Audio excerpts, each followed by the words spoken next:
Hello! This video has been made to familiarize you with some important clinical emergencies at St. Luke's. We'll get to code blue response in a minute, but before we do, we know that most patients who lose a pulse or stop breathing show some clinical indication of deterioration in the hours before. These patients who are quickly declining are the reason for our rapid response teams. Rapid response teams are primarily made up of critical care nurses and a respiratory therapist.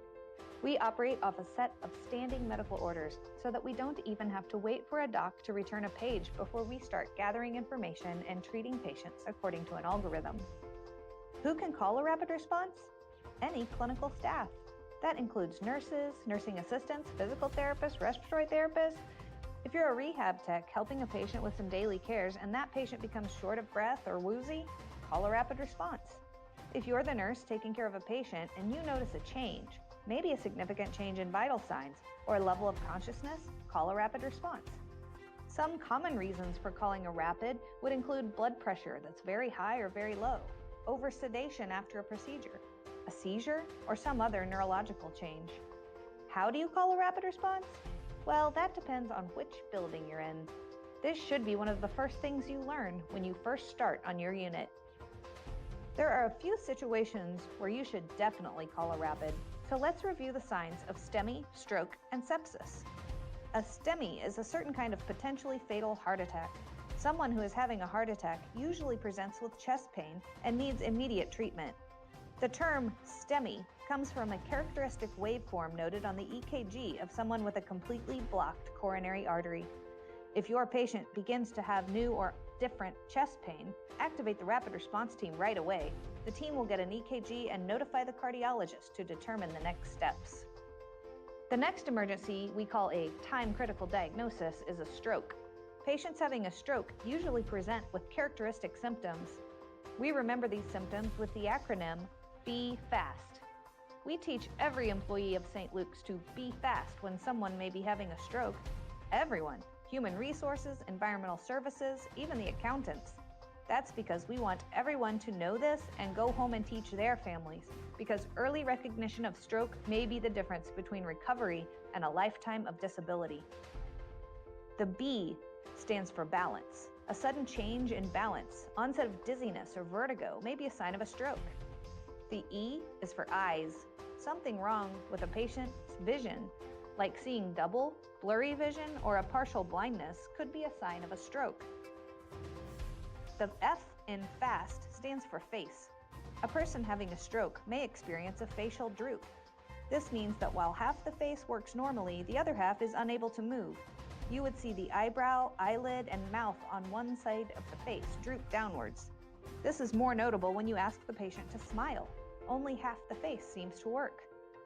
The A is for arms. Ask the patient to lift both arms, and someone having a stroke may only be able to lift one arm, or one arm may drift downward while the other stays up. The S stands for speech. Someone having a stroke may not be able to speak clearly. Speech may be slurred or garbled. Have a patient repeat a phrase like, "All is well in Kansas City." If the speech sounds abnormal, or if the patient is unable to speak, that may be a sign of a stroke. If any of these signs in the Be Fast mnemonic are abnormal, it is T, time to call a rapid response. Or if you're at home or in the community, call 911. While you are waiting for the rapid response team to arrive, check a blood glucose. We know that hypoglycemia can mimic a stroke, and it's one of the first things we will want to check as we piece together this clinical picture. The last disease-specific reason to call a rapid response would be sepsis. Sepsis occurs when an infection takes over the body. Now, we have all had an infection before, but our bodies have always fought it off and we got better. In sepsis, the body no longer fights the infection, but instead fights itself. The results can be deadly. What's more, septic patients often turn critically ill very quickly. So when a patient has an infection, it is important to be on the lookout for signs that the patient is turning septic and call a rapid response to get the patient to a higher level of care quickly. If your patient has subtle signs, like he's a little sleepier than he should be, or he's not urinating as much, or he seems kind of out of it, call a rapid. It may be time to move him to a higher level of care. If you are the nurse caring for a patient and you call a rapid response, You are now a member of the rapid response team. Stay in the room and be ready to answer some questions about the patient.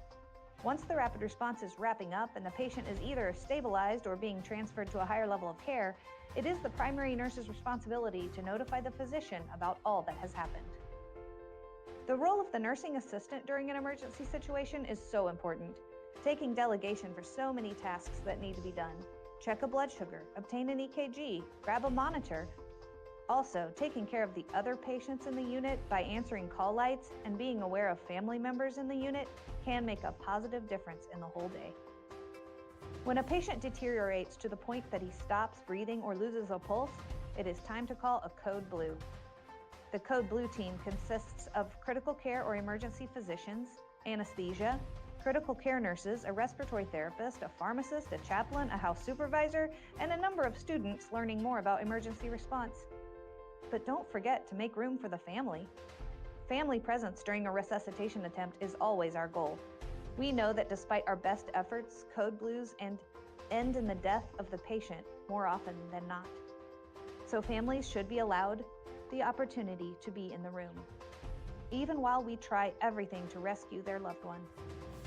Decades of nursing research demonstrate that family-witnessed resuscitation is better for the family, the hospital, and the code blue team. It does require effort. Being on stage during an intense emotional time is difficult, but it is the right thing to do. We always try to designate someone in the room to be the family presence facilitator. At the plaza, this is the chaplain, but we recognize that not all hospitals have a chaplain in-house 24/7, so that person may be the nurse taking care of the patient. If that's you, your job is to announce to the team that the family is in the room, then explain what is happening and find a safe place for the family to be during the resuscitation effort. Next time you are in your unit, make sure to familiarize yourself with the location and function of the code blue equipment. This will be one of your competencies during your initial orientation. If you have any questions about rapid response or code blue, ask your clinical education specialist. Thanks for your attention.